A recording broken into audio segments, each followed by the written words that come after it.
Bonjour, nous sommes en 2017 dans le site de l'Institut Docteur Angélique et je voudrais consacrer cette vidéo à une grande figure du XXe siècle, le scientifique qui est à la fois philosophe, qui est à la fois théologien, Teilhard de Chardin.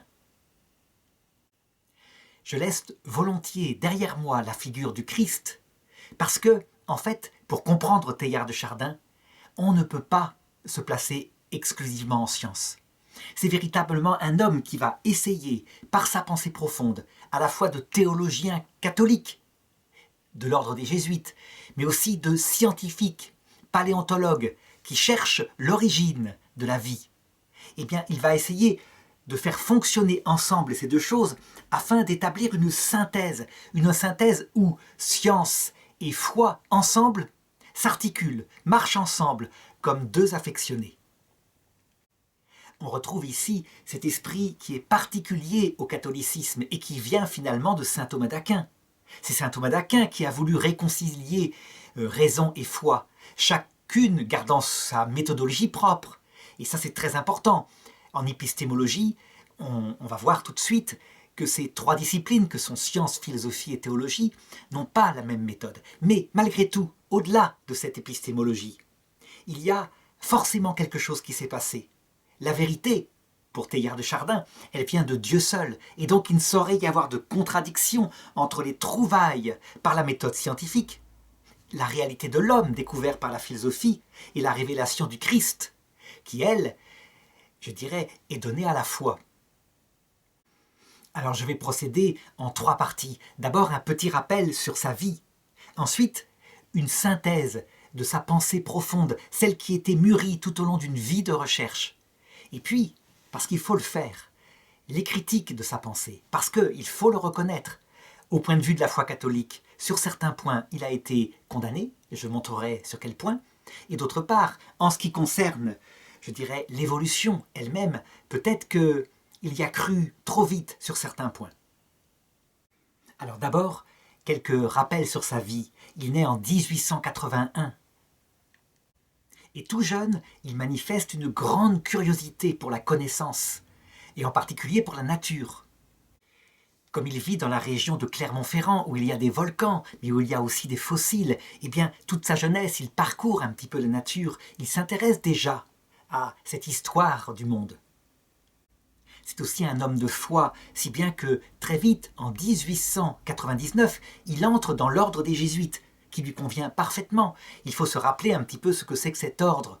Il a été fondé par saint François Xavier, je dirais après la réforme protestante. Et la caractéristique de cet ordre, c'est l'intelligence. La culture de l'intelligence sous toutes ses formes. Ce sont d'ailleurs très souvent des enseignants, ils tiennent partout des écoles. Ils font partie d'une grande tradition catholique à qui on fait sans doute de l'injustice, à savoir cette curiosité sur les sciences de la nature alliée à la foi, à la recherche du Christ, à la recherche du message de Jésus-Christ. Et donc Teilhard de Chardin s'y sent bien, on peut dire que sa soif du Christ s'épanouit, et en même temps sa soif de connaissance, sa soif de science. Il est ordonné prêtre en 1911, et il commence à enseigner, bien sûr. Évidemment, la Première Guerre mondiale éclate, il est sur le front, il est aumônier, il sert. Et c'est confronté à la mort dans les tranchées qu'il approfondit sa réflexion sur le mystère du salut, tout en gardant son centre d'intérêt sur les sciences de la nature, si bien que la guerre terminée, il va passer une thèse de doctorat. Et son sujet n'est pas la théologie, son sujet est bien quelque chose en biologie, sur les mammifères en particulier. Comme beaucoup de jésuites de cette époque, il va devenir professeur, il va enseigner à l'Institut catholique de Paris. Mais sa pensée est originale, elle est spéciale, si bien que très vite il est écarté. Eh bien, ni une ni deux, il part en Chine où il fait des recherches paléontologiques. Il va participer parce qu'il croit véritablement que la découverte des fossiles pourra établir de plus en plus profondément la théorie de Charles Darwin sur l'évolution. Il va participer à la découverte d'ancêtres de l'homme, d'hominidés premiers. Il va aussi se faire avoir. Il est mêlé à l'affaire du fameux homme de Piltdown, qui est un faux manifeste, il suffit de chercher sur internet, à savoir un crâne humain allié avec une mâchoire de singe, et qui ne sera découvert comme faux que bien plus tard. on ne peut pas lui en vouloir, il est victime dans cette affaire, mais par contre, cela manifeste que sa foi profonde, scientifique, dans la théorie de l'évolution en ce qui concerne l'homme, eh bien, il essaye de la démontrer de toutes les manières possibles. Évidemment, d'abord la recherche de la vérité. Il revient ensuite en France et il meurt en 1955, comme ça, le jour de Pâques, ce qui d'ailleurs, je pense, il aurait souhaité, parce que toujours, il cherchait le Christ. Alors je voudrais maintenant, dans cette deuxième partie, expliquer de manière unifiée la pensée de Teilhard de Chardin, mais je veux dire à sa perfection, l'aboutissement de toute sa vie de réflexion. Et c'est une pensée véritablement englobante. Ça veut dire qu'il raconte le début et la fin du monde dans une perspective chrétienne et d'évolution. Je voudrais citer un petit poème qu'il a écrit et qui résume tout avant de le développer. Il dit ceci, c'est comme un credo. Je crois que l'univers est une évolution. L'évolution, tout est en évolution. Je crois que l'évolution va vers l'esprit. Donc ça aboutit à l'esprit qui peut penser, qui peut se penser d'ailleurs lui-même. Je crois que l'esprit s'achève dans du personnel. Ça veut dire une personne. Quelque chose qui n'est pas un grand tout, mais véritablement une personne, donc une volonté, une intelligence. Je crois que le personnel suprême est le Christ universel, donc que tout s'achèvera dans le Christ. Alors, maintenant je vais développer les choses concrètement. Pour Teilhard de Chardin, il y a bien au point de départ l'alpha, le commencement. Et le commencement, c'est Dieu. Dieu dans sa perfection, dans sa trinité. Et ce Dieu décide de créer. Et son acte créateur, gratuit, qui ne lui apporte rien, qui est par pur amour, crée une seule chose, l'énergie. Et c'est de cette énergie, c'est le seul acte d'ailleurs que Dieu pose, de cette énergie qui fait un univers unique, fait d'une seule chose, que tout le reste va peu à peu se structurer par les lois de l'évolution. Les lois de l'évolution, elles ont été posées par Charles Darwin et elles peuvent se résumer de cette manière-là. Il y a des mutations, des choses qui changent, ici et là. Ça, c'est le premier point. Ces mutations se font par le hasard. Donc il n'y a pas d'intention profonde, si ce n'est ce que Dieu a mis, dit Teilhard de Chardin, au départ, une loi de nécessité de ces mutations. Et ces mutations, lorsqu'elles se révèlent utiles, elles sont gardées. Elles sont donc triées par sélection naturelle. Et pour Teilhard de Chardin, c'est cette unique loi qui va présider à tout ce qui apparaît après la création, donc le geste premier de Dieu. Et ça va aboutir à la perfection du monde. Pour Teilhard de Chardin, qui est un scientifique, il constate qu'il y a une loi de l'entropie. Ça veut dire que toute la matière qu'il constate tend à se dégrader naturellement. Entropie, ça s'écrit E-N-T-R-O-P-I-E. Mais il va dire, attention, de par l'énergie vitale que Dieu a mis dans ce premier instant de la création, il y a une loi de l'entropie. A-N-T-R-H-R-O-P-I-E. Ça veut dire d'organisation plus ou moins nécessaire, plus ou moins rapide, avec des échecs, des reculs, des avancées, des disparitions, des recréations, vers l'homme, et pas seulement vers l'homme, et ça c'est ce que je verrai après, vers l'homme plénier, à savoir le Christ. À partir de là, lorsqu'on comprend cette présence de Dieu, mais très humble, qui consiste juste à créer à partir de rien cette énergie, eh bien, il décrit l'organisation du monde avec la science de son époque, l'apparition d'abord de la matière structurée, et cette matière structurée qui donne les galaxies, etc., tout ce qu'on connaît. Il va se servir il va être très curieux des découvertes d'Albert Einstein et de son confrère Georges Lemaître. Ensuite, sur un petit lieu particulier, la planète Terre, l'apparition de la vie. Cette vie qui apparaît nécessairement dans un univers qui lui est préparé. À travers des milliards de planètes, il fallait bien que ça se produise. Et cette vie qui ensuite, par les mécanismes de l'évolution, va aller en se perfectionnant. En allant, évidemment, contre les lois naturelles de la matière qui iraient plutôt vers une dégradation. Et ce perfectionnement va donner, à un moment donné, une première conscience, très très petite, Ce n'est plus simplement la vie végétale, c'est la vie animale. Et dès que la vie animale apparaît, les sens apparaissent, et donc la possibilité de souffrir, et donc une certaine conscience sensible. Mais cette conscience n'est pas consciente d'elle-même. Et pendant des millions d'années, elle va évoluer depuis le lombric jusque aux singes anthropoïdes et aux hominidés, qui sont des animaux. Les animaux, à un moment donné, parce qu'ils apprennent à manier le feu, ils sont techniques, ils sont intelligents, mais dans ce sens d'une intelligence animale, pour survivre, pour se reproduire, ce que saint Thomas d'Aquin appelait l'estimative. Ces animaux vont apprendre à cuire leur nourriture, et par une série d'impacts, eh bien, leur cortex, ça veut dire le cerveau supérieur, va se développer, pour atteindre à un moment donné le point d'émergence de la pensée. J'insiste là-dessus. C'est à un moment donné, quand un certain nombre de neurones se sont connectés dans le cortex des hominidés animaux, que surgit de la matière. Donc il n'y a pas de nature. Fini, chez Teilhard de Chardin, la distinction entre matière et esprit. C'est de cette matière que surgit l'esprit. Donc la pensée, une pensée spéciale. On peut se penser soi-même, on peut comprendre qu'on pense. On peut penser son destin, on peut penser son humanité. L'homme Homo sapiens, est apparu.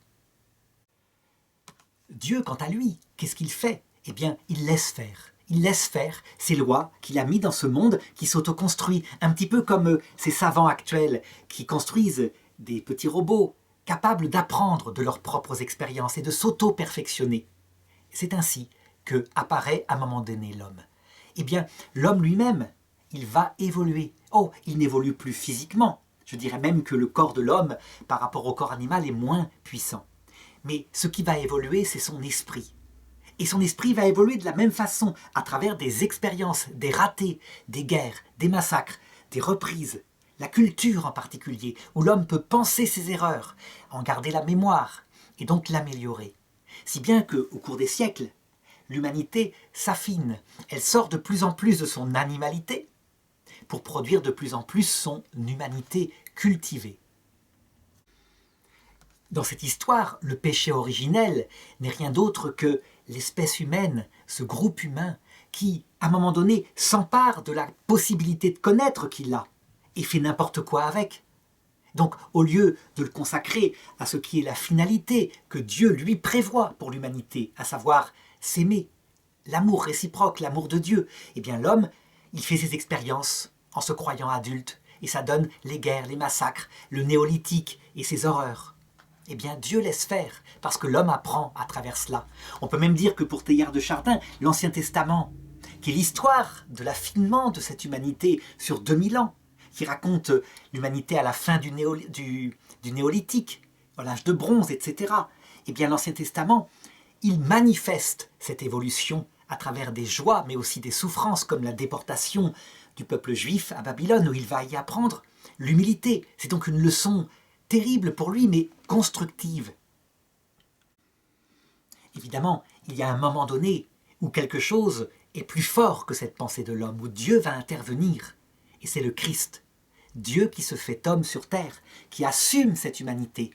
Et je dirais que pour Teilhard de Chardin, le Christ qui apparaît donc au 1er siècle, c'est le plérôme déjà, mais pas en pleinement réalisé, mais déjà. Parce que son message, qui est un message d'amour, d'humilité, annonce ce qui doit se réaliser ensuite, après sa venue, par le même mécanisme d'évolution. C'est un message très élevé, qui dépasse largement les capacités naturelles de l'homme. Et dès le départ du Christ, après sa mort, eh bien, l'homme va retomber dans ses travers, les bagarres perpétuelles, etc. Mais il va tout de même évoluer.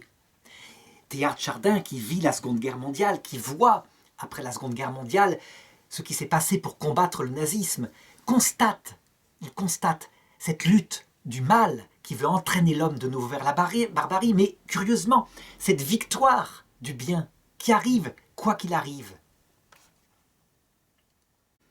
Ainsi, même s'il y a des bas, comme par exemple les camps de la mort, qui sont certainement pires que ce qui s'est passé au néolithique, en même temps il y a des hauts, des progrès, et l'humanité tout d'un coup s'unit pour combattre ce mal et le vaincre. Donc Teilhard de Chardin est profondément, je dirais, optimiste. Il pense que cette évolution ne peut que continuer à travers du mal et du bien. On pourrait être parfois un peu moins optimiste que lui, en considérant que l'homme, pour la première fois, a la capacité de détruire toute cette chose-là par l'arme nucléaire.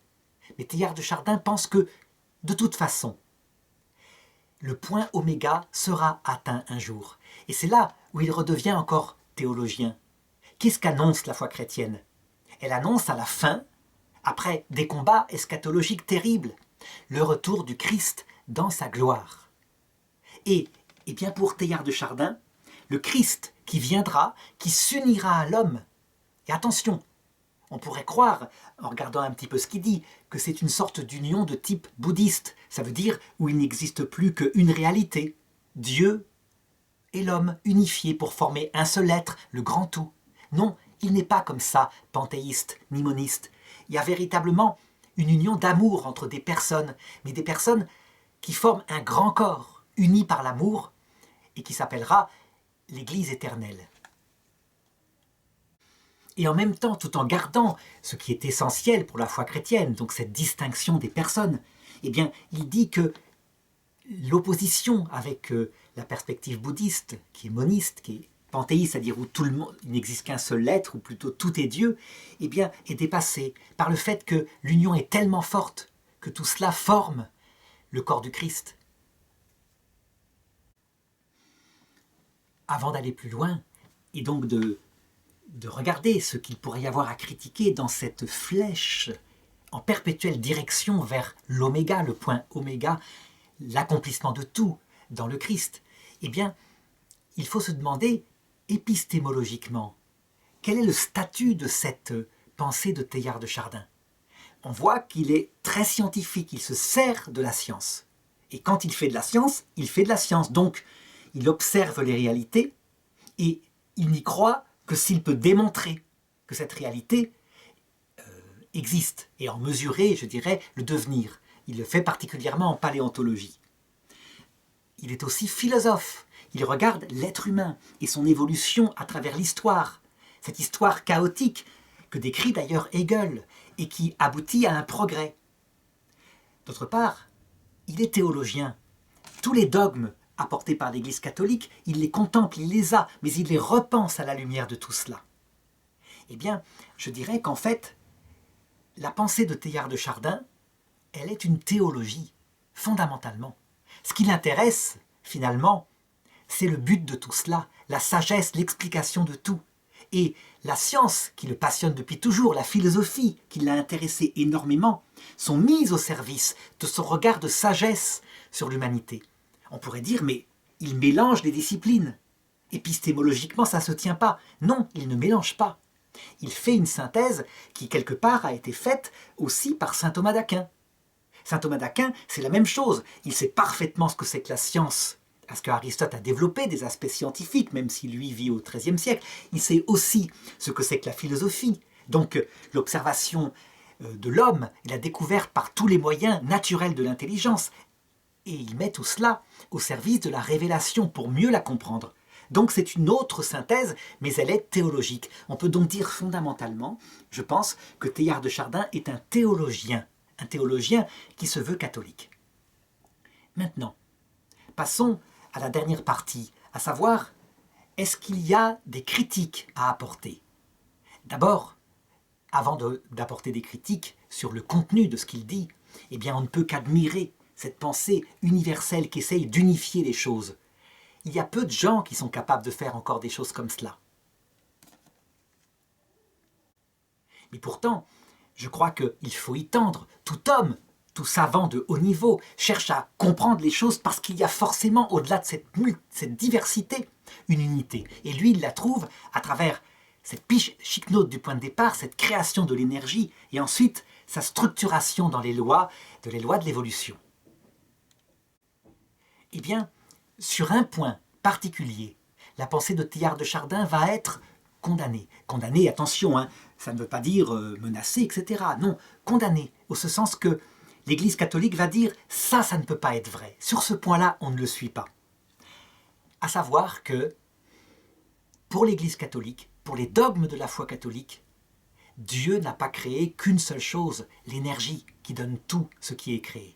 Il a créé deux choses, à savoir l'énergie qui donne tout ce qui est matériel, à savoir les atomes, mais aussi le psychisme animal. Donc tout ce qui est lié à ce cerveau qui est fait de matière et qui peut percevoir la lumière, le son, qui eux-mêmes sont matériels.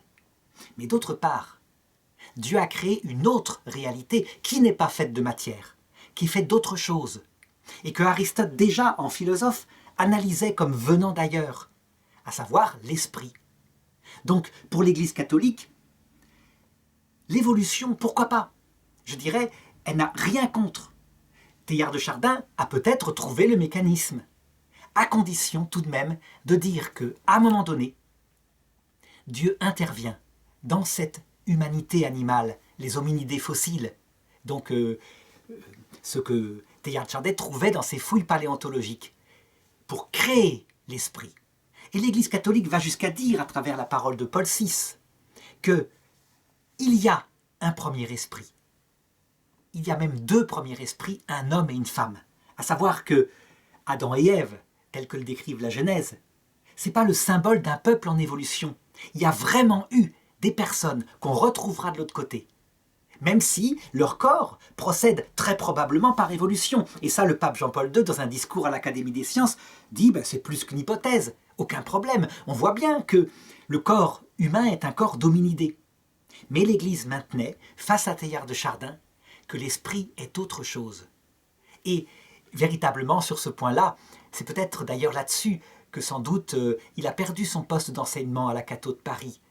Je ne sais pas, faudrait voir. Toujours est-il que sa pensée était révolutionnaire sur bien d'autres points. Sinon, est-ce qu'on peut faire d'autres critiques? Par exemple, le Christ comme plérôme, accomplissement de tout, perfectionnement de ce travail de création, le Christ qui est Dieu, fait homme, l'union de cette matière créée avec le Verbe éternel. Non, là-dessus, je pense qu'il n'a pas été critiqué. Habituellement, l'Église dit plutôt que le Christ s'est fait homme pour nous sauver. Mais si Teilhard de Chardin dit qu'il s'est fait homme aussi pour accomplir en perfection la création, pourquoi pas? Pourquoi pas? C'est quelque chose qui se tient finalement. Et peut-être que les deux sont vrais, qu'il faut simplement les garder ensemble. Il faut remarquer aussi que Teilhard de Chardin n'est pas tombé dans le panthéisme, ce qui aurait pu être risqué, à savoir une évolution, puis à un moment donné, la Terre, avec ses milliards d'habitants qui pensent tous et qui, comme les milliards de neurones du cerveau, tout d'un coup forment un grand être qui pense, une humanité pensante et unique, avec le Christ qui s'y unit. Il n'est pas tombé là-dedans. Cette pensée-là, probablement, un panthéisme comme ça, aurait été condamné par l'Église, qui maintient que chaque personne humaine est unique, est véritablement capable de liberté, et que l'union sociale, le grand tout, etc., qu'elle peut faire en étant plein d'amour, c'est un phénomène issu de personnes, et non de cellules d'un grand corps. Donc je pense que Teilhard de Chardin n'est pas tombé là-dedans, et qu'il n'a pas été critiqué par cela, même s'il y a eu à un moment donné des gens qui ont été très attentifs. Je voudrais aborder maintenant un autre domaine de critique qui cette fois n'est plus théologique, mais qui plutôt serait sur, je dirais, son approche de ce qui s'est passé en cosmologie dans le monde. Je disais tout à l'heure, au début de cette leçon, que Teilhard de Chardin a parfois été trop crédule concernant l'évolution, d'où cette histoire d'homme de Piltdown et ce faux qu'on peut trouver sur Internet pour trouver exactement ce qui s'est passé. En effet, quand il dit que, au départ, Dieu crée la matière, qui est énergie, et après, il a mis en elle les lois qui vont aboutir nécessairement à son perfectionnement, en allant contre l'entropie, qui la conduit normalement à se dégrader. Eh bien, je dirais que ça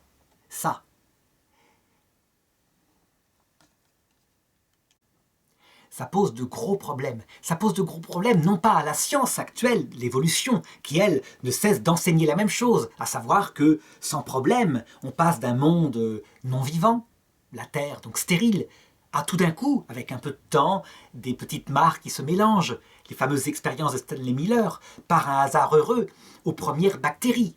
Donc, que ça se fera nécessairement, il suffit d'un peu de temps, et c'est une question de probabilité et de hasard. Eh bien, je dirais que là-dessus, pour ceux qui font beaucoup de science, qui regarde les choses. On ne constate pas ces lois de la matière. Je dirais même que c'est problématique. Malgré la pensée habituelle qu'on nous sert à la télévision, on constate l'inverse. Rappelons un petit peu. Dans les années 50, Stanley Miller, donc contemporain de Teilhard de Chardin, s'efforce de faire apparaître, avec des expériences et des éprouvettes, en ajoutant des éclairs, de l'électricité pour faire un peu la situation de la Terre primitive.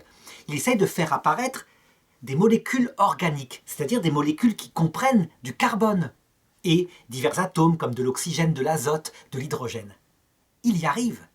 Il arrive à faire apparaître dans ses éprouvettes de l'adénine, je crois, de la guanine, de l'urée, de l'uracile, je dirais même du ribose, qui est un sucre qui sert pour faire l'acide désoxyribonucléique, donc l'ADN, message fondamental de la vie. Et à partir de là, fantastique, on a le premier pas, dit-on, pour l'apparition toute seule par hasard de l'ADN, donc des bactéries. La vie est donc apparue toute seule. Et partout, on s'extasie de ça.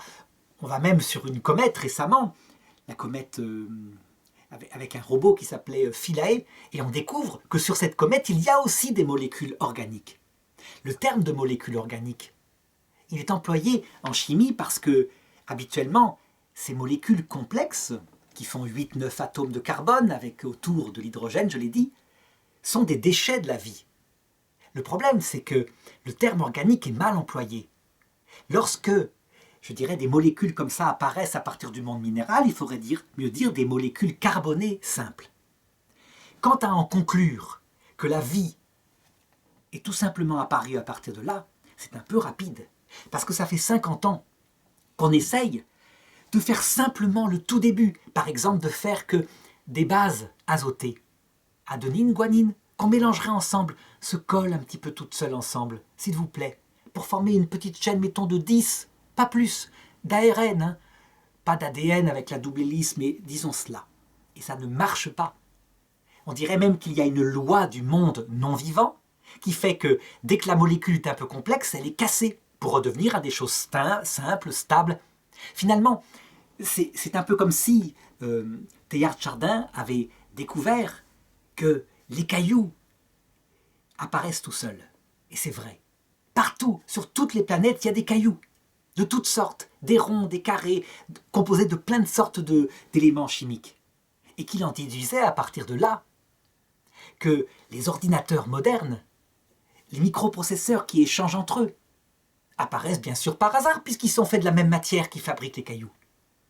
Parce qu'une bactérie, la plus simple soit-elle, une archée, bactérie qui a une énergie chimique pour se nourrir, du soufre par exemple, eh bien c'est 100 000 fois plus complexe que nos ordinateurs modernes puisque c'est quelque chose qui est capable non seulement de trouver toute seule sa nourriture dans le milieu, mais en plus de s'auto-dupliquer. Comme si un ordinateur était capable de fabriquer un ordinateur semblable à lui à côté de lui. C'est très complexe et on n'en est pas là. Donc, je dirais, pour un philosophe réaliste qui regarde les choses, croire que tout se fait comme ça, d'un seul coup, et que les sauts qualitatifs qui sont apparus, et qui sont sans doute au nombre de 5, je l'ai donné, qu'ils aient pu se faire tout seuls par le hasard, ça s'appelle une croyance. Une croyance qui est à la mode aujourd'hui et qui permet en fait de se passer de l'intelligence, le grand horloger de l'univers dont parle Voltaire. Mais qu'en réalité, on est loin de l'avoir trouvé une seule fois. Alors je rappelle rapidement ce que sont ces 5 sauts dont je dirais qu'on n'arrive pas à dépasser. Premier saut, ça Teilhard de Chardin en parle, passage du néant, l'absence d'être, à l'apparition de l'être. Donc le Big Bang, découvert par Georges Lemaître, son confrère. Effectivement, il y a un problème. Un problème qui essaye d'être résolu par certains scientifiques, comme par exemple Stephen Hawking, qui dit « mais c'est pas compliqué. L'absence d'être, c'est le vide quantique. Et il apparaît spontanément, on le voit dans le vide quantique, des particules. Et donc, le Big Bang, ça doit être pareil. Le problème, c'est que Stephen Hawking va un peu vite. Le néant, c'est l'absence de tout, y compris d'ondes. Alors que le vide quantique, eh bien, il obéit à la fameuse loi, rien ne se crée, rien ne se perd, tout se transforme. Il y a des ondes dedans, qui tout d'un coup s'unissent, et la particule qui en sort, elle a la même énergie que la somme des ondes. Donc il y a quelque chose avant. Donc passage du néant, absence d'être, à l'être, ou alors, comme disaient certains, une matière éternelle. Mais le problème, c'est qu'une matière éternelle corruptible, elle devrait être depuis toujours dispersée dans l'infini des espaces. Deuxième saut, dans la première seconde après le Big Bang, l'apparition des constantes de la matière physique, des constantes quelquefois réglées au 50e unité après le zéro, au point que si une de ces constantes se dérègle d'un petit décalage, rien n'apparaît structuré sous forme d'atomes, de molécules, etc. Tout apparaît sous forme d'explosion d'une énergie, une énergie ondulatoire. Et pourtant ça s'est fait. Et rien que ça, c'est un ordre mathématique tellement précis, tellement incroyable, qu'on se dit, mais il y a quelqu'un qui a mis des équations. Alors, Teilhard de Chardin, il serait confronté actuellement à cette constatation et dirait peut-être qu'il y a eu une intervention du fameux créateur, le point alpha dont il parle, et qu'il a agi en mathématicien, tel que le disait Spinoza. Et lui, il disait, effectivement, il faut un ingénieur, de temps en temps. Là où Teilhard a raison, c'est qu'à partir de cette deuxième étape, donc quand les constantes sont là, tout le reste, les galaxies, qui donnent des plus grosses galaxies, qui explosent, qui disparaissent, etc., ça se fait tout seul. Il n'y a pas besoin d'aider. C'est une lente loi d'entropie, donc de dégradation. Tout se refroidit comme une fusée de feu d'artifice qui aurait explosé et qui se refroidit peu à peu. Mais il y a un troisième saut qui apparaît. C'est l'apparition des fameuses bactéries, le premier vivant sur la Terre. Pour Teilhard, pareil, c'est une loi du monde minéral, Dieu n'a pas à intervenir, ça se fait obligatoirement. C'est une question de temps, une question de probabilité. Eh bien, analysons cette probabilité pour bien comprendre que c'est compliqué. On le sait, ce premier petit vivant qui apparaît, obligatoirement, il doit savoir avoir un métabolisme, donc se nourrir, et deuxièmement, il doit savoir se reproduire. Si une petite bactérie apparaît et qu'elle ne sait pas se reproduire, c'est un être solitaire qui meurt au bout de quelques heures, c'est raté. Bon, pour que tout ça fonctionne, tout cela, eh bien, il faut un message de type informatique, qu'on appelle l'ADN, qui lui-même structure des protéines qui produisent ces fameuses réactions. Le problème, c'est que l'ADN, il n'apparaît pas sans les protéines. Donc, qu'est-ce qui est premier? Les protéines, l'ADN, c'est un peu la poule et l'œuf. Mais ce n'est pas tellement ça le problème. C'est que cet ADN, il a un ordre précis. Donc, non seulement il faut qu'il se colle, que les bases s'organisent, j'ai dit que c'était une difficulté, que Stanley Miller n'avait jamais pu dépasser, mais en plus, il dit quelque chose. Il y a un texte précis. Faisons le calcul de probabilité. Pour qu'apparaisse simplement un texte format A4 d'une page qui veut dire quelque chose, n'importe quoi dans n'importe quelle langue, mais quelque chose d'intelligent, eh bien, on a fait tourner des ordinateurs qui faisaient des milliards d'essais à la seconde, jusqu'à ce que par hasard apparaisse un texte dans n'importe quelle langue qui veuille dire quelque chose. Ça n'arrive jamais. Oh, il arrive quelquefois des phrases de 15 caractères, 16 caractères, 17 caractères, mais jamais plus. Après, c'est le bazar. Et pourquoi? Parce qu'il suffit de faire un simple calcul de probabilité. Pour qu'une page de 3000 caractères apparaisse, n'importe laquelle, on va en prendre une. Eh bien, si mon ordinateur choisit au hasard et qu'il a 64 caractères, en comptant les points-virgules, les deux points, les majuscules, eh bien, c'est une chance sur 64 exposant 3000. C'est un chiffre monstrueux pour qu'apparaisse une seule page. Alors on me dira, oui, mais c'est n'importe quelle page, donc il y a plus de chances. Il y a des milliards de possibilités, ça ne change pas grand-chose. Quand on pense que dans l'univers entier, on a estimé, avec sa taille immense qu'on regarde avec les télescopes, qu'il contient maximum 10 puissance 200 atomes, c'est-à-dire 200 zéros après la virgule, et que rien que pour qu'apparaisse par hasard une page de 3000 caractères avec ces espaces qui veut dire quelque chose, c'est 10 puissance 3000. Il y a un problème. Donc on n'est pas prêt de faire apparaître la vie. Je dirais qu'on est confronté à la même situation que si on prenait les pièces d'un ordinateur démontées, on les lance en l'air des milliards d'années, des milliards de fois, des centaines de milliards de fois par seconde, jusqu'à ce que par hasard, ça se goupille pour faire l'ordinateur qui tourne et qui fonctionne. Je crois qu'on pourrait attendre longtemps. Alors certains disent, mais il y a tout de même une probabilité, on peut la calculer. Oui, mais le réel, il ne fonctionne pas pareil. Ce qui est possible en maths abstraites d'être calculé, quelquefois dépasse les possibilités du réel. Et donc, problème. Autre problème, quatrième problème, c'est l'apparition de ce qu'on appelle les organes radicalement nouveaux. Donc l'ADN radicalement nouveau qui de temps en temps apparaît, qui donne une fonction vitale radicalement nouvelle. Prenons l'exemple que prenait Darwin, l'apparition de l'œil dans pas mal de groupes. Alors évidemment, on dira, mais l'œil, c'est finalement qu'une cellule photoélectrique améliorée. Mais oui, mais la cellule photoélectrique qui sait distinguer le sombre et le clair, c'est déjà des milliers de bases organisées. C'est pas n'importe quoi. Et donc, quand on regarde l'ADN qui est en jeu là-dedans, on voit bien qu'effectivement, il y a des alliances de tissus qui, eux, bon d'accord, il y a des protéines, mais il y a un ordre précis, qui implique des messages extrêmement complexes, qui dépassent les possibilités. On n'est pas sorti d'affaire. On aura peut-être la réponse pour savoir exactement jusqu'où l'évolution est capable d'agir, puisque l'évolution est constatée. On la voit. Et pour l'homme en particulier, notre corps est manifestement un corps de primate.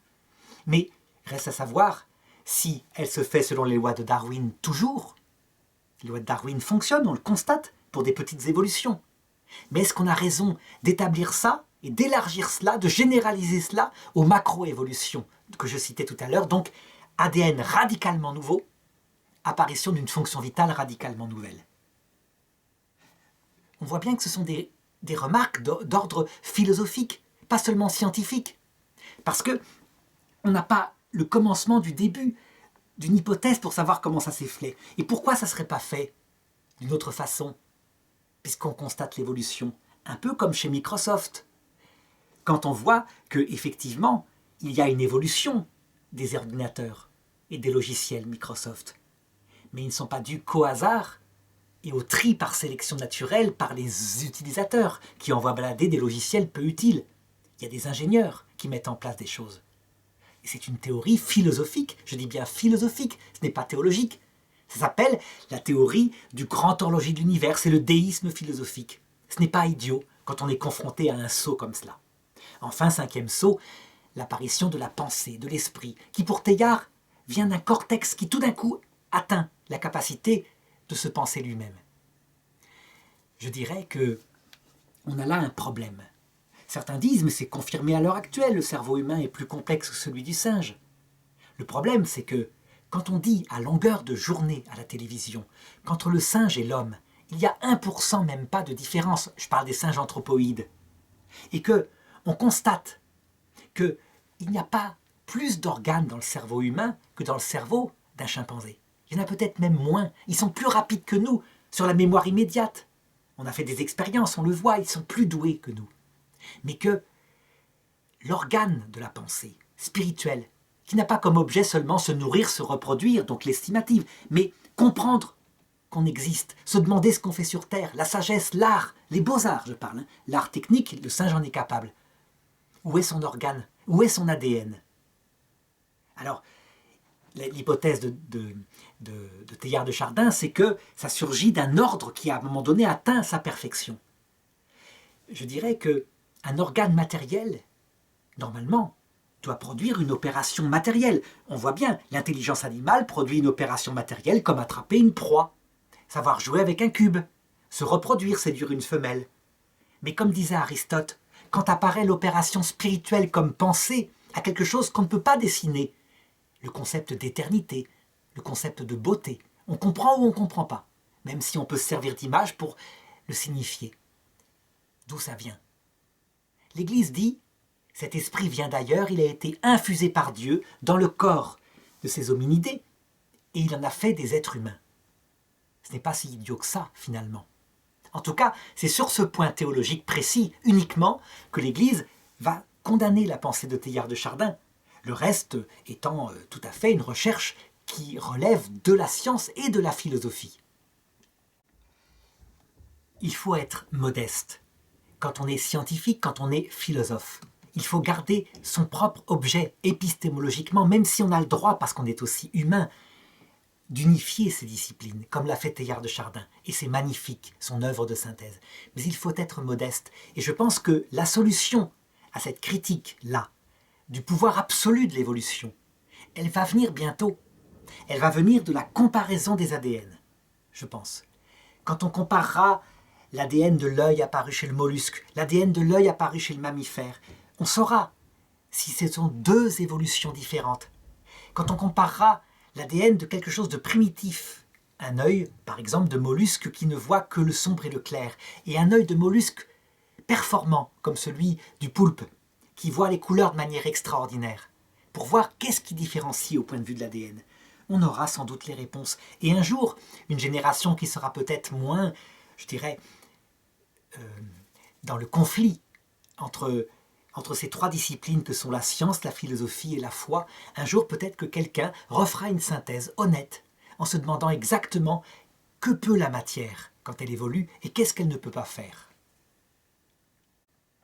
On verra que probablement, dans les intuitions de Teilhard de Chardin, il y a d'immenses parts de vérité, mais aussi des choses à rectifier, comme partout, et que sur certains points de la théologie, en particulier catholique, comme le Christ, plérome de l'univers, achèvement, en perfection de la création, il a une intuition qui n'est peut-être pas chez lui uniquement, on la trouve sans doute chez certains pères rénants à une certaine époque.